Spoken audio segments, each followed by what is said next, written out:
The US government may be selling up to $1 billion worth of crypto very soon. I want to talk about that, talk about what that would mean for the market, and explain why I'm saying that, because there are a lot of articles talking about it right now.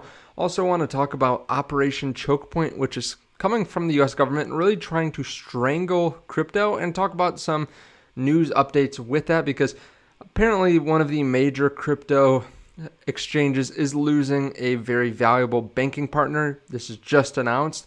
And we're going to talk about a lot of other stuff too, including one of my largest investments now falling down about 3% on the day because of some issues that they're having. I want to talk about a lot in this video. If you don't mind hitting the subscribe button underneath the video so you can see future videos as well, and that way you can see right when I post a video, because some of this is time sensitive. That would be great. Now, I also want to thank a partner of the channel, but we'll get further into that later in the video. Now, Bitcoin is down around 22,000. It's been falling down and bouncing back up throughout the day here today. It fell down to about 21,900 earlier. Now, I think we really have to pay attention to this 21,300 level. This is basically where we touched down to before. If you want to look to a different number, you could look at 21,500 or so, because that's where the majority of the trading action was over these few days here. I think we really need to hold that as support, and then I think it will be obviously a good sign for crypto if we can hold that and then stay above it. Now, a lot of this is going to come down to CPI next week. At this point, though, there is no question that the market is pricing in about an 80% chance, 80% chance of a 50 basis point hike at the next Fed meeting, which is less than 2 weeks away.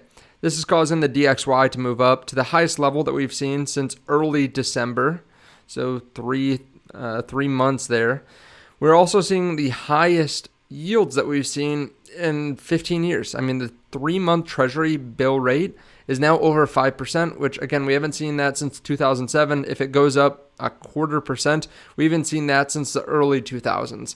So a lot of people are just fleeing to these safer assets, especially when there's some question over recession, whether inflation will be stickier than expected, that kind of thing. As I've said, though, many times, there will be a time period where the Fed stops raising rates. Then people will realize, yes, the treasuries are paying 5%, 6%, but over the long term, they're not going to continue to be able to pay that amount. And the assets, the risk assets, are going to be at such depressed valuations. There's going to be a huge shift, I think, to some of these riskier assets. And there's just a question over when that is.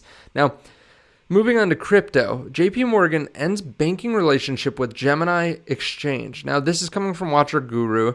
The original report was from CoinDesk, but Gemini is denying that report. Now, this is just according to someone close to the matter, just one person. It's a little bit odd, I think, that they're reporting this in kind of in this way. It sounds like they're basically saying that the ties are cut between these two entities. But Gemini is denying this. JP Morgan is declining to comment. Maybe that's because the source told CoinDesk a little bit earlier than JP Morgan is telling Gemini, or maybe Gemini is lying. But I would expect them, probably Gemini, to not be lying about this. And JP Morgan is declining to comment. So I'm surprised that they're saying it so matter of fact that they're getting that the ties are being cut, basically.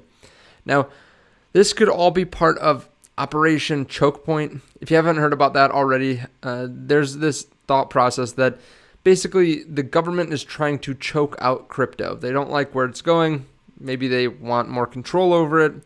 And basically, the White House, the Federal Reserve, the OCC, the FDIC, and DOJ, along with influential members of Congress, are all in cahoots.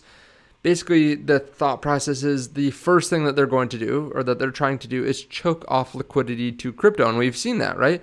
We've seen so many banking partners be flushed out, whether it's Silvergate, whether it's JP Morgan now, possibly with Gemini. We've seen crackdowns as well, like the SEC's cracking down on Kraken. There's another report, it's eluding me at this point, but right around when Kraken got in trouble, there's another company that was pretty much pushed out of the US as well. Now, the SEC is also trying to fight against the GBTC spot ETF. They also were trying to fight against Binance US being able to take over Voyager assets. Now, there's some pushback. Judges are now pushing back, and it sounds like GBTC might actually be approved for spot ETF, which would be great for crypto long-term and Bitcoin long-term. Also, they're getting the SEC got crushed on Voyager, and now Binance US is going to be able to get those assets from Voyager as well. So there's some pushback right now, but this could be another step where JP Morgan is possibly cutting ties with another exchange. And the problem is this basically makes it really hard to invest within crypto. It really makes it hard to get money into crypto for larger entities. Now, I want to talk about the government, their next step here in a second, but I want to thank today's show sponsor. Now, on this channel, I talk about diversification a lot. There are some indicators that we are heading towards recession. There's a question whether we'll hit that soft landing or not, but BlackRock is now saying that they're ready for a recession unlike any other, and what has worked in the past won't work now. There's a huge inversion of the yield curve, basically the highest that we've ever seen. Gold has done pretty well in the past couple recessions. If we look here, actually 1990, it's the worst return, and it still did about 9% in just a very short period of time. If you look here, 2000, we were really at the bottom, around 446. Over the coming years, it went all the way up to over 2000. In 2008, it fell down in the middle of the recession, but then came right back up. Then even in COVID, it did pretty well. Now, I am partners with Monetary Gold. I'll put a link to them underneath the video. You can call them as well. And they basically allow you to buy gold and other precious metals. They have over 50 years experience, and they have a large selection of gold, silver, and platinum. They have free shipping, and you can actually get IRAs, precious gold IRAs. You can also buy stocks and other stuff in them as well. You don't just have to buy precious metals, but I'll put a link to them underneath the video. Of course, always do your own research. Big thanks to Monetary Gold for sponsoring this video too. So we were just talking about Operation Choke Point. Another thing the US government is possibly doing is selling some Bitcoin. I think this makes sense, right? They're trying to cut off liquidity and then possibly selling Bitcoin. And this is coming from the Silk Road. Basically, they're able, the US government over time was able to confiscate different amounts of Bitcoin. They're able to take this from crooks and criminals. And just recently, there were 3 big transfers. One was 9,861 Bitcoin sent to Coinbase. The others were a $30,000 or 30,000 Bitcoin transfer and a 9,000 Bitcoin transfer. Most of these are internal transfers, but again, 9,900 Bitcoin going to Coinbase, possibly selling. Now, this is, again, worth over $1 billion.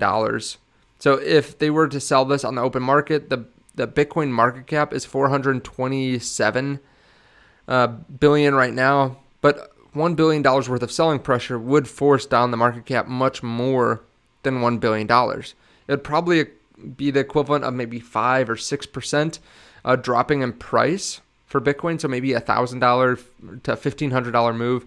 There's also some fear over Mt. Gox as well. So, that could be the next thing that the SEC or the whole government tries to do. It's not just the SEC. Basically drop the price of Bitcoin leading up to Mt. Gox, make people really fearful, or do it at the same time as the Mt. Gox unlocks, and then cause a huge liquidation event. Who knows? But at this point, it seems like the U.S. government does not have our best interests in mind when it comes to crypto. Now, Jerome Powell has been speaking and talking about how they don't want to stifle innovation. There are some members of Congress that think the same way. Basically, people are fighting the long term versus the short term with crypto. Over the long term, they realize that it could be a revenue driver, but in the short term, they're trying to get votes. They're trying to ban cryptocurrency because, Bitcoin and crypto are in bear markets right now, so it's easier to try to ban different cryptocurrencies, trying to ban different staking. And now I remember it was BUSD that was basically forced to shut down, so the government killed a top 10 crypto. And it makes sense that this is happening again in a bear market because it's easier to do this. It's harder to do this in a bull market where everything's going up and people would be pissed off, but this could be the next step. So what can we do? Well, first of all, make it very clear to members of Congress and make it very clear to representatives that we are investing in crypto and we don't want them to basically stifle innovation. We want the government to provide some kind of clarity on crypto. What are these different assets? Are they commodities? Are they securities? Whatever. Provide some clarity on how to invest in them, that kind of thing. And then we can continue to move on, because it shouldn't be this difficult, right? That's why the SEC was being beaten down in court, because basically they're trying to fight against all these different companies, including Ripple as well. And they're not really providing much clarity for why the government should, or why these judges should side with them, right? Now, moving on from crypto, Tesla is investigated because of steering wheels that may detach during use. Now, this is just 2 cases of this happening, where basically these steering wheels came off, and they haven't really published how many of these models they're going to have to look at. But they sold 252,000 Model Y SUVs in the US last year. These are still some of the best cars for safety in the world. I mean, they're still constantly rated some of the best and safest cars out there. I still think they're super compelling as as a purchase as well. And with them recently lowering the prices of Teslas, and with the EV tax incentives as well, I don't think they're going to have any time selling vehicles. I think these are just splashy headlines, right? All these other car manufacturers don't have these splashy headlines. Like recently, I talked about how Ram, it was, they announced recently that they wanted people to park their cars outside of their garages because they could spontaneously catch on fire. And they had to do physical recalls of hundreds of thousands of Rams. Compare this to two different steering wheels falling off. Now, of course, this isn't safe for people, but this gets a lot more publicity. So hopefully, everything's fine and this won't affect too many people. Right now, though, the stock is falling down a bit on the day. I mean, it's underperforming the NASDAQ. The NASDAQ is up a little bit, and now Tesla's down 3%. So, hopefully everything's fine, but I'm not selling any Tesla shares on this. I think this is the kind of fear, uncertainty, and doubt that you want to buy on. Basically, a small news article that's affecting just a few people, causing the stock to fall down. Was that 3% of 600 billion, so $20 billion or something like that in price just today?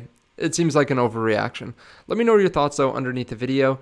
Right now, we'll have to see what happens to crypto. I think it's largely going to be influenced by what happens with CPI next week. The JOLTS report came in pretty strong here today. The labor market's super tight still. So hopefully CPI continues to come down. Hopefully other measures of inflation continue to come down. Maybe the Fed will have to continue to raise rates aggressively.